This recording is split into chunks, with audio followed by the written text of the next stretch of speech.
Everyone, welcome to my channel learning twist with Shalini ma'am. तो हम लोग शुरू कर रहे हैं आय का topic.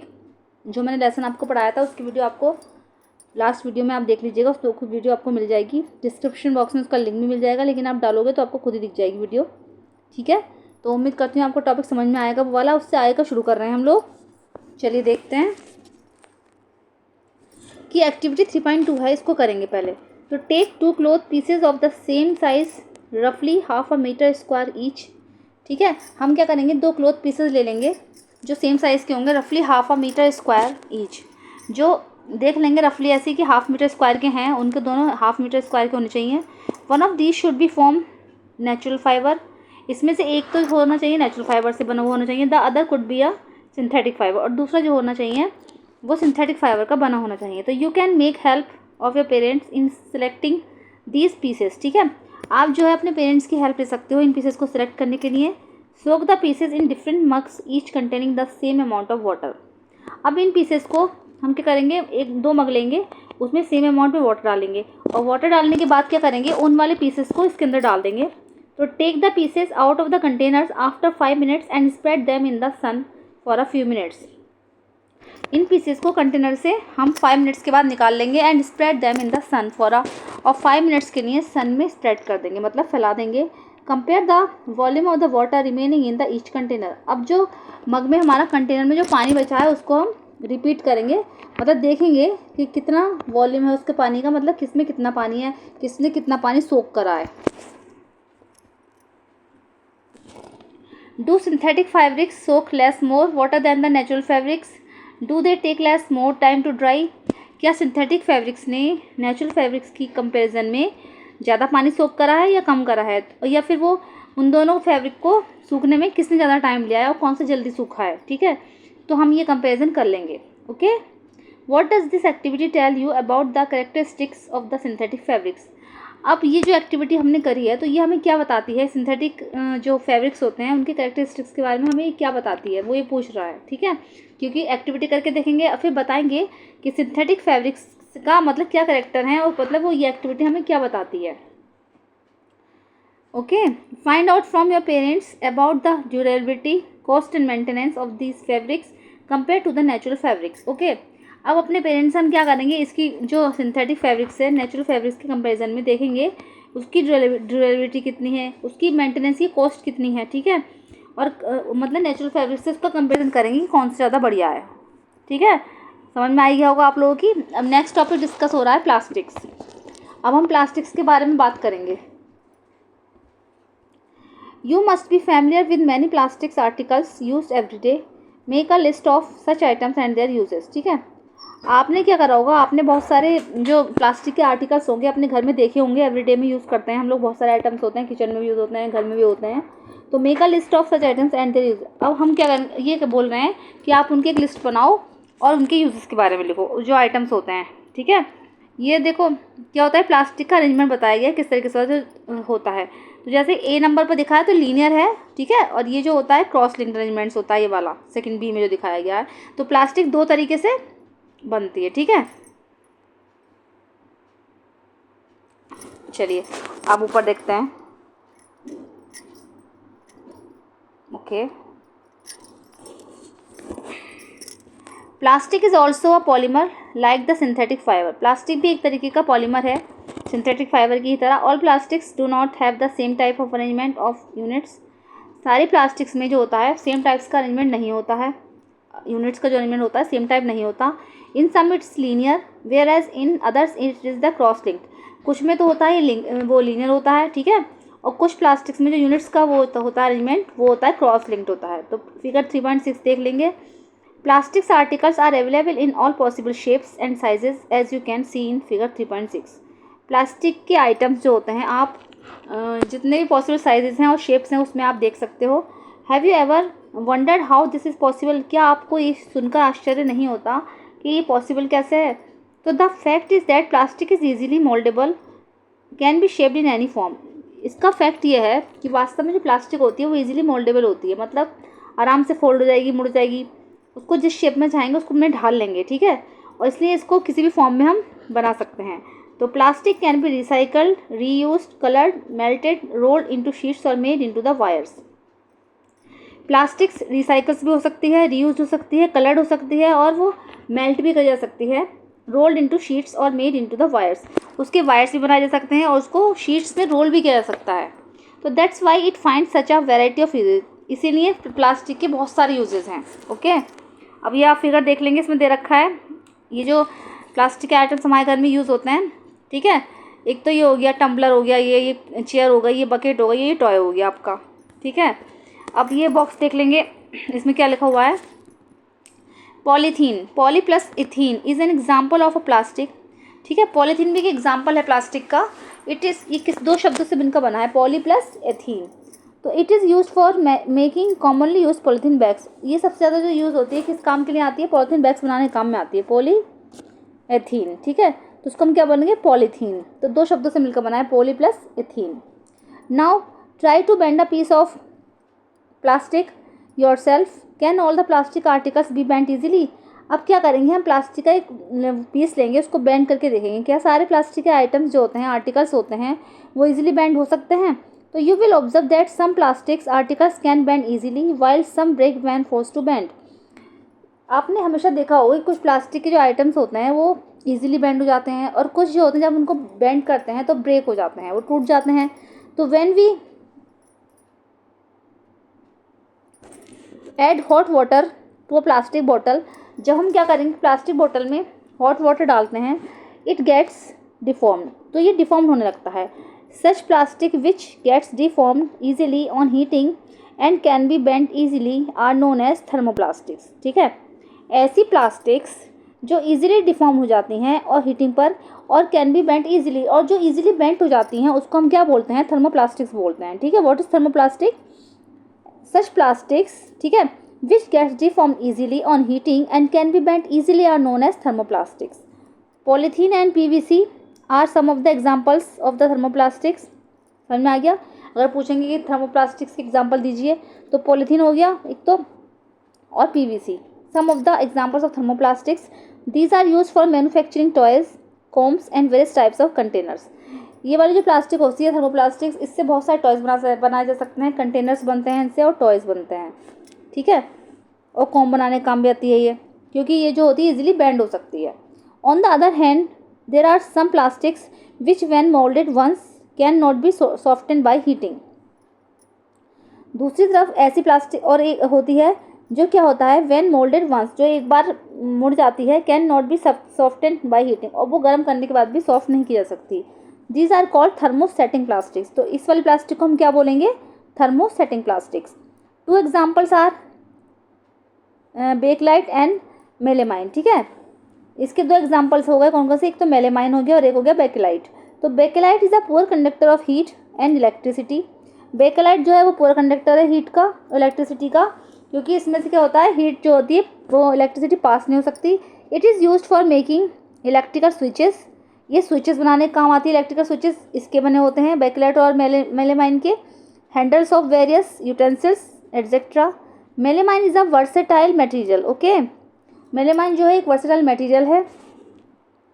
It resist the fire and can tolerate heat better than other plastics. ठीक है, ये फायर जो होती है आग को रेजिस्ट करता है, and can tolerate heat better than other, और जो ये अदर प्लास्टिक की अपेक्षा अच्छे से हीट पास नहीं होने देता, उसको टॉलरेट करता है। ठीक है, तो it is used for making floor tiles, ये फ्लोर टाइल्स बनाने के काम में आता है। Kitchen ware and fabrics which resist fire. ठीक है, और इससे किचन वेयर बनाए जा सकते हैं और एंड फैब्रिक्स बनाए जा सकते हैं जो कि आग को पकड़ने से रोकते हैं। तो shows 3.8 figure 3.8 shows the various uses of thermoplastics and thermosetting plastics. Figure 3.8 में थर्मोसेटिंग प्लास्टिक्स और थर्मोप्लास्टिक्स के यूजेस दिए गए हैं वेरियस। ठीक है, तो आप लोग फिगर देख लेंगे 3.8, इसमें देखो स्विचेस दे रखे हैं, प्लेट्स हो गई है ना, और ये क्या लिख रहा है, आर्टिकल्स मेड बाय थर्मोसेटिंग से कौन कौन से बनाए जा सकते हैं, कंटेनर हो गया और ये वायर दे रखा है, ये थर्मोप्लास्टिक है और ऊपर जो है वो थर्मोसेटिंग प्लास्टिक है। ओके, चलिए अब move to the forward. Plastics as materials of choice.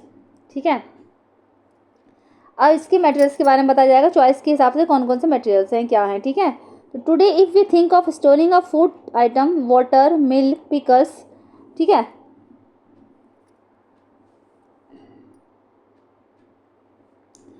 अब क्या करेंगे हम, जैसे टुडे इफ़ वी, अगर हम आज कुछ फूड आइटम्स को स्टोर करने के बारे में सोचेंगे, जैसे कि हो गया water, milk, pickles, dry fruit etcetera, तो plastic containers seen most convenient. तो हम क्या सोचते हैं, अगर आज भी हम किसी चीज़ को स्टोर करने के बारे में सोच रहे हैं तो हम सबसे पहले सोचते हैं कि प्लास्टिक के जार अच्छे रहेंगे, तो वो मोस्ट कन्वीनियंट रखते हैं। तो this is because of their light weight, lower price, good strength and easy handling, ठीक है। तो ये सब हमें क्यों लगता है, क्योंकि एक तो वो लाइट वेट होते हैं, लोअर प्राइस, प्राइस हल्का होता है उनका, सस्ते होते हैं, गुड स्ट्रेंथ, मजबूत होते हैं, एंड ईजी टू हैंडलिंग, और उसे कैरी करने में भी अच्छा रहता है, ईजी हैंडलिंग होते हैं।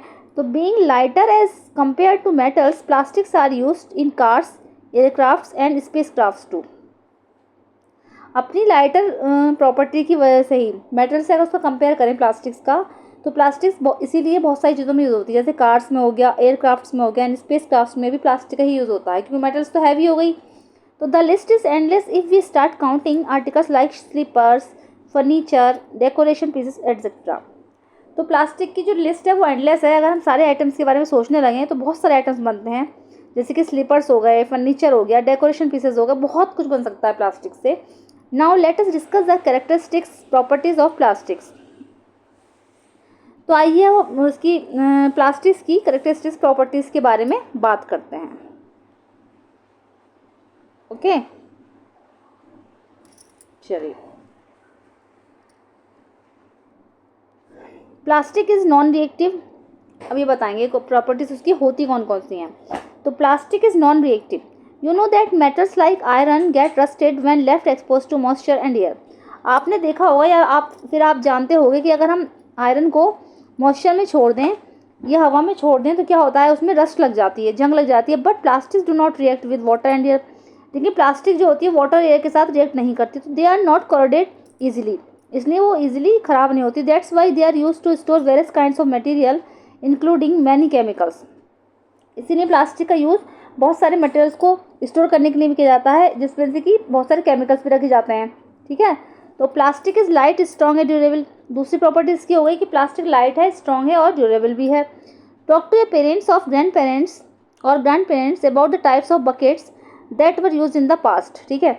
आप अपने पेरेंट्स से या फिर ग्रैंड पेरेंट्स से ऐसे बकेट्स के बारे में बात करिए जो कि आप पिछले पास्ट में यूज़ करते थे। What is the material of the buckets और mugs you are using today, और उनका मटेरियल क्या है जो आप बकेट्स और मग्स आज यूज़ कर रहे हो, उनका मटेरियल क्या है। तो what are the advantages of using a plastic container, एक प्लास्टिक कंटेनर को यूज़ करने का एडवांटेज क्या है। Since plastic is very light, strong, durable and can be moulded into different shapes and size, it is use for various purpose, ठीक है। Plastic जो है मोल्डेबल है, ठीक है, वो आराम से फोल्ड हो सकती है, उसे किसी भी शेप में ढाला जा सकता है, लाइट वेटेड है, मजबूत है एंड सस्ती भी पड़ती है, ठीक है। इसीलिए उसका बहुत सारे उपयोग हैं और बहुत जगह प्रयुक्त होती है वो। तो plastics are generally cheaper than metals, plastic जो है मेटल्स की अपेक्षा सस्ती भी बहुत है। तो they are widely use in industry and for house hold articles. तो प्लास्टिक्स का यूज जो है वो वाइडली यूज होती है इंडस्ट्रीज़ में एंड हाउस होल्ड आर्टिकल, और घरेलू सामानों में भी उसके बहुत सारे आर्टिकल्स आते हैं, घरेलू आइटम जो इसमें कि प्लास्टिक यूज़ होती है, इंडस्ट्रीज़ में बहुत यूज़ की जाती है। तो make a list of different kinds of plastics containers that you use in daily life. अब हम क्या करेंगे, एक लिस्ट बनाएंगे प्लास्टिक कंटेनर्स की, या फिर जैसे कि जो आइटम हमारे डेली लाइफ में यूज़ में हो रहे हैं उनकी हम एक लिस्ट बनाएंगे कि प्लास्टिक से बने कौन कौन से आइटम हैं, ठीक है। चलिए अब आगे देखते हैं। थर्ड प्रॉपर्टी हो गई इसकी कि plastic are poor conductors, plastic जो है पुअर कंडक्टर भी है, ठीक है। जैसे कि you have learn about that the plastics are poor conductors of heat and electricity. आपने पढ़ा है पिछले चैप्टर्स में भी और ऊपर भी पढ़ा है कि प्लास्टिक जो होती है वो इलेक्ट्रिसिटी और हीट की पुअर कंडक्टर्स है, क्योंकि वो इलेक्ट्रिसिटी को अपने अंदर से पास नहीं होने देती। तो दैट्स वाई इलेक्ट्रिकल वायर्स है plastic covering and handles of screw drivers are made of plastic. इसीलिए जो इलेक्ट्रिकल वायर्स होते हैं उस पर प्लास्टिक की कवरिंग होती है, और हैंडल्स जो होते हैं स्क्रू ड्राइवर्स के वो भी प्लास्टिक के बनाए जाते हैं, ठीक। पेचकस हो गया, प्लास हो गया, सब प्लास्टिक से बने होते हैं। As mention above handles of frying pans are also made of plastic, जैसे कि ऊपर मेंशन है, इसीलिए फ्राई पैन वगैरह के जो हैंडल्स होते हैं जो किचन में यूज़ होते हैं वो सब प्लास्टिक के बनाए जाते हैं। Did you know plastics and extensive use in the health care industry. Plastic का जो मोस्ट इंपॉर्टेंट यूज़ है वो हेल्थ केयर इंडस्ट्री में भी है। Some examples of their use are the packaging of tablets, threads used for stitching bounds, syringes, doctors, gloves and a number of medical instruments. ठीक है, medical industry में क्या क्या इसका यूज़ है, जैसे कि इससे क्या करता है, टैबलेट्स पैकेजिंग में काम आती है, प्लास्टिक थ्रेड्स जो स्टिचिंग में थ्रेड्स लगाए जाते हैं उसको पैक करने काम आती है, सिरिंज इसके काम आती है, gloves and a number of medical gloves बनाए जाते हैं, नंबर ऑफ मेडिकल इंस्ट्रूमेंट्स। ठीक है, सब प्लास्टिक के बने होते हैं। Special plastic cookware is used in microwave oven for cooking food. जब हम खाना बनाते हैं ओवन में, आप लोगों ने देखा होगा माइक्रोवेव ओवन में, तो स्पेशल टाइप के प्लास्टिक के बर्तन होते हैं खाना बनाने के रखने के लिए। In microwave ovens the heat cooks the food but does not affect the plastic vessels. Microwave oven में क्या होता है, हीट लगती है बर्तनों पे, लेकिन वो क्या होता है, बर्तनों को अफेक्ट नहीं करती है। Teflon is a special plastic on which oil and water do not stick. एक टेफ्लॉन होता है, स्पेशल टाइप की प्लास्टिक होती है जिसपे क्या होता है, वाटर और ऑयल चिपकता नहीं है। It is use for non stick coating. ये जो होती है, जो नॉन स्टिक के बर्तन आते हैं उस पर कोटिंग करने के काम में आती है, तो टेफ्लॉन बोलते हैं उसको। टेफ्लॉन की कोटिंग होती है, इसके रब से पूछ जाए किस चीज़ की कोटिंग होती है नॉन स्टिक पर, टेफ्लॉन की कोटिंग होती है। ओके, जैसे भी टेबल हो गई ना, type of waste, approximate time taken degenerate. ठीक है, जैसे अब बताऊंगी मैं आपको। ठीक है, एक मिनट रुकिए, पहले इसका ऊपर का पढ़ लेते हैं कि क्या दे रखा है।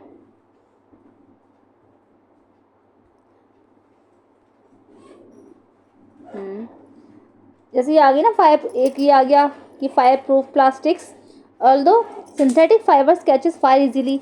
जैसे कि क्या होता है, सिंथेटिक फाइबर्स जो होते हैं आग को जल्दी पकड़ लेते हैं। तो it is interesting to know that the uniforms of the fireman have coating of melamine plastic to make them flame resistant. तो ये बहुत इंटरेस्टिंग चीज़ है कि जैसे कि फायरमैन होते हैं उनकी जो यूनिफॉर्म होती है मेलेमाइन प्लास्टिक की, उस पर कोटेड चढ़ा के बनाई जाती है, जिससे क्या होता है कि वो आग को रेजिस्ट कर सकें। ठीक है, अब हम ये देख लेंगे, जैसे कि बताया गया है मैंने, प्लास्टिक्स एंड द एनवायरनमेंट। अब प्लास्टिक और एनवायरनमेंट के बारे में बात करेंगे, एनवायरनमेंट से उसका रिश्ता क्या है। ठीक है, तो when we go to the market we usually get things wrapped in the plastic और पैक्ड इन पॉलीथीन बैग्स। जब हम कभी मार्केट जाते हैं, यूजुअली हमने देखा होगा कि जो भी चीज़ें हम लाते हैं, सामान लाते हैं, तो प्लास्टिक के बैग में रैप्ड करते हैं या फिर पॉलीथीन बैग्स में लेके आते हैं। That's one reason why plastic waste keep getting accumulated in our homes. इसका बहुत बड़ा कारण यह है कि प्लास्टिक जो बैग्स होती है, पॉलीथीन्स होते हैं, वो हमारे घर में बहुत सारे ढेर लग जाता है, उनके बहुत सारे इकट्ठे हो जाते हैं। Ultimately plastic finds its way to get garbage, और लास्ट में क्या करते हैं, हम उसको गार्बेज में डाल यूज़ कर लेते हैं। Disposal of plastic is a major problem why. तो प्लास्टिक का जो डिस्पोजल है बहुत बड़ी प्रॉब्लम बन चुका है। आइए देखते हैं कि क्यों बना है वो ऐसे। ठीक है, a material which gets decompose through natural process such as action by bacteria is called biodegradable. ठीक है, बायोडिग्रेडेबल एक ऐसा मटेरियल जो कि डिकम्पोज होता है नेचुरल प्रोसेस के द्वारा, जैसे कि बैक्टीरिया उसे डिकम्पोज करते हैं, तो उसको क्या बोलते हैं, बायोडिग्रेडेबल बोलते हैं। अब material which is not easily decompose by natural process is turn non biodegradable. ठीक है, और जो मटेरियल जो होता है डिकम्पोज नहीं होता नेचुरल प्रोसेस के द्वारा, तो उसको हम क्या बोलेंगे, नॉन बायोडिग्रेडेबल। ठीक है, एक तो होता है बायोडिग्रेडेबल और एक होता है नॉन बायोडिग्रेडेबल। ठीक है, बायोडिग्रेडेबल में होगा कि वो डिकम्पोज होता है नेचुरल प्रोसेस के द्वारा, और जैसे कि बैक्टीरिया डिकम्पोज करते हैं उसको बोलते हैं biodegradable. And a material which is not easily decomposed by natural process is turn non biodegradable. इसकी डेफिनेशन भी आ सकती है बायोडिग्रेडेबल की और नॉन बायोडिग्रेडेबल की, या डिफ्रेंशिएट भी आ सकता है इसके बारे में कि आप बताइए। अब टेबल देखेंगे हम, लुक एट टेबल 3.3 दे रखी है। ठीक है, इसमें टाइप ऑफ वेस्ट दे रखे हैं। ठीक है, approximate time taken to degenerate और नेचर ऑफ मटेरियल बताना है। जैसे peels of vegetable and fruits, left over food stuff, जैसे सब्जियों के छिलके हो गए, फ्रूट्स के छिलके हो गए, तो इसमें कितना टाइम लगता है, 1 से 2 वीक्स लगते हैं। इसको बायोडिग्रेडेबल है। ये पेपर हो जाएगा 10 से 30 डेज में, बायोडिग्रेडेबल में श्रेणी में आता है ये। कॉटन क्लॉथ अगर होगा तो 2 से 5 मंथ्स में वो भी हो जाएगा, उसको क्या बोलेंगे, बायोडिग्रेडेबल बोलेंगे। वुड 10 से 15 साल में बायोडिग्रेडेबल हो जाएगी। वुलन क्लॉथ्स अबाउट आइए 1 साल में बायोडिग्रेडेबल हो जाएंगे। और tin, aluminium and other metal cans जैसे हो गए, टिन, एल्युमिनियम और अदर मेटल कैंस हो गए, ये 100 से 500 ईयर्स में ये नॉन बायोडिग्रेडेबल है। इसके 100 से 500 साल भी लग जाते हैं, ये डिकम्पोज नहीं होता है। Plastic bags several years, plastic bags जैसे मेन सबसे ज़्यादा बड़ा है प्लास्टिक बैग्स का है, ये बहुत सारे सरों तो पड़ जाते हैं, इनका कोई पता ही नहीं चलता कि ये, इसलिए नॉन बायोडिग्रेडेबल की कैटेगरी में आते हैं। तो 2 ही चीज़ें हैं जो नॉन बायोडिग्रेडेबल की कैटेगरी में आती हैं, एल्यूमिनियम हो गई, टीन हो गए, मेटल्स है ना, मेटल्स क्या ये 100 से 500 ईयर्स तक चलती हैं, कुछ नहीं पता, और नॉन बायोडिग्रेडेबल की श्रेणी में आती हैं। और प्लास्टिक बैग्स हो गए, ये सेवरल ईयर्स तक पड़े जाते हैं। ये तभी तो ये बोलते हैं कि इसका यूज़ नहीं करना चाहिए, जैसे पॉलिथीन वगैरह नालियों में चल जाती है तो गलती नहीं है जल्दी से, तो उससे एनवायरनमेंट को बहुत नुकसान होता है, इसलिए नॉन बायोडिग्रेडेबल श्रेणी में आते हैं। अब जैसे ही आया, since plastic takes several years to decompose, जैसा कि आपने देखा कि प्लास्टिक बहुत सारा समय ले लेती है डिकम्पोज होने में, it is not environment friendly, ये एनवायरनमेंट फ्रेंडली नहीं है। इट कॉजेज एनवायरमेंटल पोल्यूशन, ये पोल्यूशन का, एनवायरमेंटल पोल्यूशन का सबसे बड़ा कारण है। Besides the burning process in the synthetic material is quite slow and it does not get completely burn easily. इसके अतिरिक्त बर्निंग प्रोसेस जब होता है सिंथेटिक मटेरियल का तो बहुत धीरे धीरे होता है, and it does not get completely burn, और ये जल्दी से कम्प्लीटली बर्न नहीं होता है। इन the process it release lots of poisonous fumes into the atmosphere causing air pollution. इस प्रोसेस में क्या होता है कि बहुत सारी गैसेज निकलती हैं पॉइजनस, ठीक है, धुआं निकलता है, गैसेज निकलती हैं, जिससे कि हमारा एटमॉस्फेयर पॉल्यूटेड हो जाता है। How can this problem be solve, हम इस प्रॉब्लम को कैसे सॉल्व कर सकते हैं। Have you ever seen a garbage dump where animals specially cows are eating garbage, आपने ऐसा देखा होगा कि जहाँ बड़े बड़े कूड़ा घर कूड़ेदान होते हैं तो एनिमल्स जो खाते हैं उस कूड़े को, ठीक है, स्पेशली काऊ हो गई जैसे कि उस कूड़े को खाती हैं, तो in the process of eating the food waste they swallow materials like polythene bags and wrappers of food. तो खाते खाते क्या करती हैं, जब वो प्रोसेस कर रही होती है ईटिंग फूड का, तो कभी कभी वो क्या पॉलीथीन बैग्स और जो फूड के रैपर्स होते हैं उसको भी खा जाती हैं। तो can you imagine the consequence, क्या आप इसके बारे में जान सकते हो कि क्या हो सकता है। तो the plastic material chokes the respiratory system of these animals, ये जो प्लास्टिक मटेरियल्स होते हैं ये इन एनिमल्स का रेस्पिरेटरी सिस्टम को चोक कर देते हैं, यानी कि श्वसन तंत्र जो होता है ना, रेस्पिरेटरी सिस्टम श्वसन तंत्र जिससे वो सांस लेते हैं उसको चोक कर देते हैं, और forms a lining in their stomach and can be the cause of their death, और उनके स्टमक में एक लाइनिंग बन जाती है। जब वो रेस्पिरेटरी सिस्टम को चोक कर देंगे तो इस पर उनके स्टमक पे ऊपर एक लाइनिंग बन जाएगी, and can be the cause of their death, और जिससे कि उनकी डेथ भी हो सकती है। The polybags carelessly thrown here and there are responsible for clogging the drains too. और पॉलीबैग्स इधर डालने से, जैसे इधर डाल दी तो उससे क्या होता है, जो नालियाँ वगैरह होती हैं ना, ड्रेनेज अच्छे से नहीं हो पाता, वो उनमें क्लॉगिंग हो जाती है। Sometimes we are very careless and throw the wrappers of the chips biscuits and other eatables on the road और इन पार्क्स और पिकनिक प्लेसेस। कभी कभी हम बहुत ज़्यादा केयरलेस हो जाते हैं और इनके जो रैपर्स होते हैं जैसे चिप्स के, बिस्किट्स के, अदर ईटेबल आइटम्स के, तो रोड और पार्क्स पर इधर उधर फेंक देते हैं पिकनिक प्लेसेस पर। Should we not think twice before doing so, ऐसा करने से पहले हम जरा भी नहीं सोचते। As a responsible citizen what measures do you suggest to keep public places clean and free of plastic. एक रेस्पॉन्सिबल सिटीजन होने के नाते, जिम्मेदार नागरिक होने के नाते हम क्या कर सकते हैं जिससे कि हमारा जो एनवायरनमेंट है क्लीन रहे, ये प्लेसेस क्लीन रहें and free of plastic, plastic से फ्री रहें। Okay, avoid the use of plastics as far as possible, जहाँ तक संभव हो प्लास्टिक के यूज़ को अवॉइड करना चाहिए। Make the use of bags made of cotton और jute when you go for shopping, जब आप शॉपिंग पर जाओ तो कॉटन और जूट से बने हुए बैगों का यूज़ करना चाहिए। The biodegradable and non biodegradable wastage should be collected separately and disposed of the separately. Biodegradable waste और नॉन बायोडिग्रेडेबल वेस्ट जो होते हैं उसको कलेक्टेड जो करना चाहिए, सेपरेटली कलेक्ट करना चाहिए, मतलब बायोडिग्रेडेबल एक जगह और नॉन बायोडिग्रेडेबल एक जगह, ठीक है, तो उनको अलग अलग कर लेंगे। एंड डिस्पोज्ड ऑफ सेपरेटली, उनको मतलब अलग अलग डिस्पोज करना चाहिए। Practice this in your homes, अपने घरों पर भी इसकी प्रैक्टिस करनी चाहिए। Can you suggest some other ways in which you can contribute towards reducing the use of plastic materials, क्या आप कुछ ऐसे और भी वेज सजेस्ट कर सकते हो जिससे कि हम प्लास्टिक के उपयोग से बच सकें, इससे इनका रिड्यूस हो सके। तो ऐसे कुछ आपको उपाय बताने हैं, ठीक है, सजेस्ट करने हैं। It is better to recycle plastic waste, एक ही इसमें ये हो गया कि प्लास्टिक वेस्ट का रिसाइकिल भी हो सकता है। Most of the thermoplastics can be recycle, बहुत सारी थर्मोप्लास्टिक जो होती हैं वो रिसाइकिल भी हो जाती हैं। Make a list of items that can be recycle, एक ऐसे लिस्ट बनानी है हमें आइटम्स की जो रिसाइकिल हो सकते हैं items. However during recycling certain colouring agents are added, recycling के समय पे क्या होता है, कुछ कलरिंग एजेंट्स होते हैं जो उसके इसमें ऐड किए जाते हैं। This limits its usages specially for storage of food, ये जो लिमिट्स है स्पेशली खाना के जो स्टोर करते समय की जाती है। As a responsible citizen remember the 4R principle, reduce, reuse, recycle and recover. Okay, एक रेस्पॉन्सिबल सिटीजन होने के नाते आपको 4 आर जो होते हैं प्रिंसिपल याद रखना है। R for reduce, R for reuse, recycle and recover. ठीक है, तो develop habits which are environment friendly. आपको ये हैबिट्स जो अपने अंदर डेवलप करनी है जो कि एनवायरनमेंट को फ्रेंडली बना सकते हैं, जिससे कि एनवायरनमेंट फ्रेंडली हो जाएगा और हमारा जो एटमॉस्फेयर है वो बिल्कुल भी पॉल्यूटेड नहीं होगा।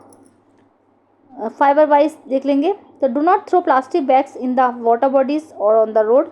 हमें प्लास्टिक बैग्स जो होते हैं वाटर बॉडीज़ और रोड पर नहीं फेंकने चाहिए। वाटर बॉडीज़ मतलब जैसे नदी नाले तालाब हो गए उसमें नहीं डालने चाहिए, नालियों में। तो take a cotton carry bag और a jute bag while going for shopping. और जब हम शॉपिंग पर जाएँ तो हमें कॉटन के कैरी बैग्स या फिर जूट के कैरी बैग का यूज़ करना चाहिए। Try to minimise the use of plastics materials. कोशिश करना चाहिए कम से कम प्लास्टिक मटीरियल्स का यूज़ करें।